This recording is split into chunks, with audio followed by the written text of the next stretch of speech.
Students, exponents chapter में हम कुछ क्वेश्चन सॉल्व करेंगे। तो आज का क्वेश्चन है simplify and express the result in power notation with negative exponent. Negative exponent में चाहिए और रिजल्ट चाहिए इन पावर नोटेशन। पावर नोटेशन में उसको आंसर चाहिए। तो ये आपका क्वेश्चन है। तो सबसे पहले जब भी क्वेश्चन को सॉल्व करते हैं या क्वेश्चन आपको होता है एक्सपोनेंट चैप्टर का, तो फर्स्ट आपको देखना है क्या फर्स्ट स्टेप में लॉ लगेगा, कि क्या बाय यूजिंग लॉ वो क्वेश्चन सॉल्व हो रहा है या नहीं हो रहा। तो एक हमारा लॉ है ये कि किसी भी बेस की दो पावर डिफरेंट पावर्स हों तो क्या करेंगे, उनको मल्टीप्लाई कर देंगे। तो वही है, एक बेस है, दो पावर्स हैं, तो हम इन्हें क्या कर देंगे, मल्टीप्लाई। 2 2 ज़ा 4। ठीक है, अब उसको आगे इवेलुएट करना है, सिंप्लीफाई करना है नहीं करना है वो देखते हैं।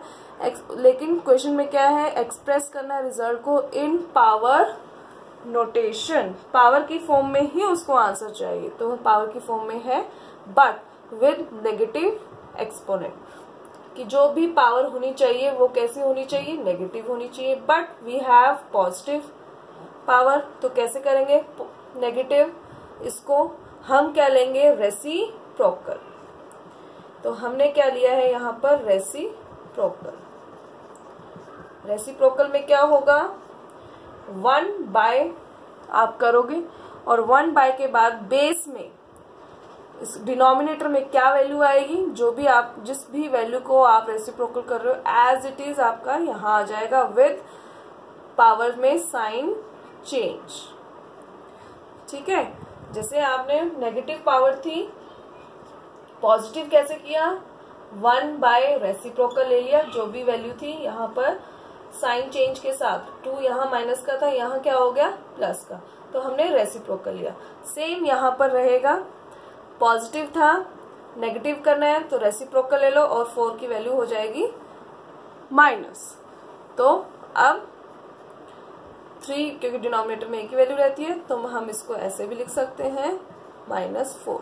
तो ये हमारा आंसर है, हो गई हमारी एक्सपोनेंट नेगेटिव में, राइट। तो ये हम इस तरह से क्वेश्चंस को अटेम्प्ट करेंगे। नाउ नेक्स्ट एक क्वेश्चन है हमारा,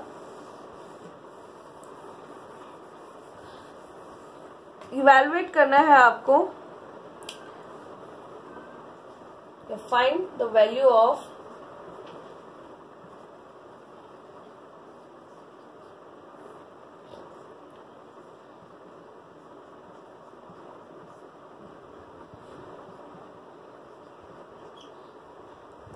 ये क्वेश्चन है कि फाइंड करनी है वैल्यू। नाउ यहाँ पर उसने लिखा है फाइंड द वैल्यू, अब उसने लिखा फाइंड द वैल्यू, तो यानी आपको बिल्कुल ही आपको सॉल्व करना पड़ेगा और वैल्यूज निकालनी होंगी। तो इस क्वेश्चन में देखिए, तो सबसे पहले हमें हर क्वेश्चन में देखना है क्या हम उस क्वेश्चन में लॉ यूज कर सकते हैं स्टार्टिंग में। तो ये देखना है मल्टीप्लाई डिवाइड होने चाहिए, तो मल्टीप्लाई है, यस है। क्या बेस सेम है, तो फर्स्ट मैं अगर स्टेप्स में बताऊं, फर्स्ट होना चाहिए कि लॉ लगा सकते हैं या नहीं लगा सकते, देन मल्टीप्लाई डिवाइड है या नहीं, थर्ड बेस सेम है या नहीं, राइट, सेम बेस है या नहीं। बेस सेम नहीं है, देन हम पावर सेम के पास जाएंगे कि क्या पावर सेम है या नहीं। तो बेस सेम के तो ये लॉज हैं,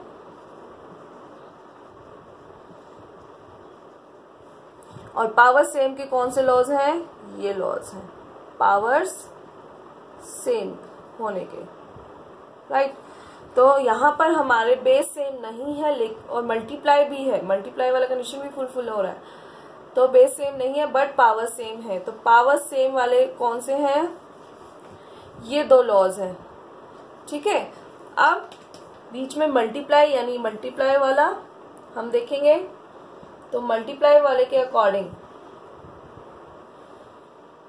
क्या है, ये राइट साइड की फॉर्म में है तो लेफ्ट साइड की फॉर्म में जाएंगे, अलग अलग है तो उनको एक साथ कर देंगे। 2 इंटू 4 और पावर कलेक्टिवली -1। 2 4 ज़ा 8 -1। अब इस क्वेश्चन को सॉल्व करेंगे। अब डिवाइड भी कंडीशन है, हाँ लॉ एक डिवाइड का भी होता है। अब इस क्वेश्चन को कैसे सॉल्व करेंगे,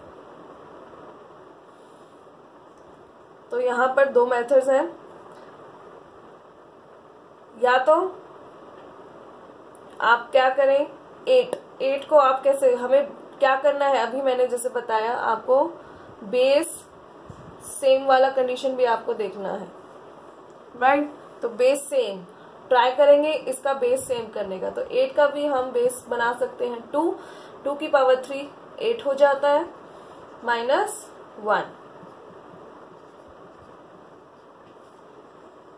ये चीज फिर से 2 पावर्स हो गई, एक साथ दूसरा एक ही क्वेश्चन में दूसरा लॉ भी लग रहा है, -3 डिवाइड -2। अब देखिए बेस सेम हो गया, बीच में डिवाइड है, तो कैसे सॉल्व करेंगे। अब इसको पावर्स को क्या कर देंगे हम माइनस, 2 पावर्स माइनस हो रही है, -3 और -2 क्या हो रहा है माइनस, तो -3 +2 अब प्लस माइनस रूल लगेगा -1, ठीक है। उसको चाहिए वैल्यू, हम यहां तक पहुंच गए, क्या इसको एक्सपोनेंट फॉर्म में करना है, नहीं, उसको क्या चाहिए वैल्यू। 2 की पावर -1, मैंने हमेशा बताया है कभी भी माइनस की पावर सॉल्व नहीं होती, तो हमें इसे पॉजिटिव करना पड़ेगा। पॉजिटिव के लिए क्या करना पड़ेगा, रेसिप्रोकल। तो ये पॉजिटिव हो गया। अब ये हमारा क्वेश्चन सॉल्व हो गया, तो कितना आ गया 1/2, ठीक है। तो 1/2 एक ऑल्टरनेटिव मेथड,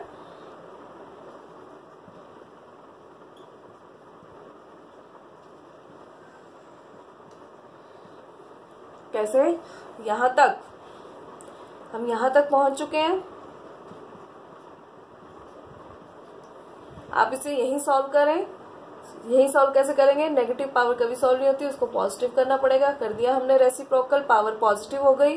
डिवाइड में 2 की भी पावर को हमें क्या करना पड़ेगा, पॉजिटिव करना पड़ेगा। 2 2 ज़ा 4, इसको सिंप्लीफाई कर दिया। और 1/8 इसको कैसे सॉल्व करते हैं, डिवाइड हो जाता है मल्टीप्लाई और पीछे वाली वैल्यू हो जाती है रेसिप्रोकल। तो आंसर कितना आया 1/2। तो इन दो मेथड से इस क्वेश्चन को हम सॉल्व कर सकते हैं, राइट।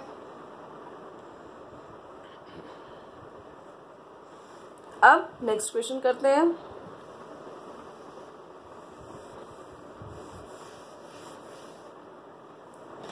हमारा नेक्स्ट क्वेश्चन है 1/2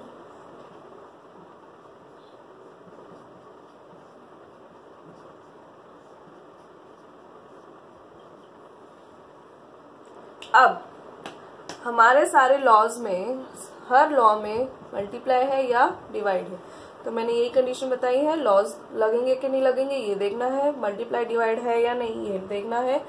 थर्ड, बेस सेम होना चाहिए। अगर बेस सेम नहीं है, if base is not same, तो पावर क्या है, सेम होनी चाहिए। कि पावर सेम है या नहीं, हमें ये देखना है। तो फर्स्ट लॉज लगा सकते हैं, नहीं लगा सकते। तो लॉज लगाने के लिए मल्टीप्लाई डिवाइड होना चाहिए, जो कि नहीं है। तो अब कैसे सॉल्व करेंगे, तो दूसरी चीज हमें देखना है। लॉज लग ही नहीं सकते, तो ये सारी चीजें तो हो ही नहीं सकती। तो अब हमें दूसरा वे देखना पड़ेगा। दूसरा वे क्या है, सीधा खोल दो इन वैल्यूज को, सिंप्लीफाई कर दो, मल्टीप्लाई कर दो। कैसे करेंगे, -2 पावर है, जब तक पावर पॉजिटिव नहीं होती हम कुछ नहीं कर सकते। हमने कर दी पॉजिटिव, हमने यहाँ पर भी कर दी पॉजिटिव, हमने रेसिप्रोकल कर दिया है। 2 डिनोमिनेटर में था और उसको हम कहाँ ले आए, न्यूमरेटर में ले आए। डिनोमिनेटर में था, न्यूमरेटर में ले आए, रेसिप्रोकल हो गया। एक्चुअल में क्या हो रहा है, हम 1/3 का कैसे रेसिप्रोकल ले रहे हैं, 1/4 1/3 की पावर 2, और ये कैसे हो जाता है, 3 फिर ऊपर चला जाएगा और 1। ठीक है, अगर आपको और क्लियर करें तो हमने इसका ये कर दिया है रेसिप्रोकल। तो 4/1 पावर 2, तो ये हो गए हैं अब रेसिप्रोकल। ठीक है, उल्टा कर देना, रेसिप्रोकल मतलब उल्टा कर देना, न्यूमरेटर डिनोमिनेटर में, डिनोमिनेटर न्यूमरेटर। तो 2 की पावर 2 है, 4 होता है, 2 2 जा 4। यहाँ कैसे सॉल्व करेंगे, 3 3 जा, और यहाँ कैसे सॉल्व करेंगे, 4 4 जा। तो 4 3 3 जा 9, 4 4 जा 16, तो आंसर है आपका 29। तो ये चीजें ऐसे सॉल्व करनी। ओके।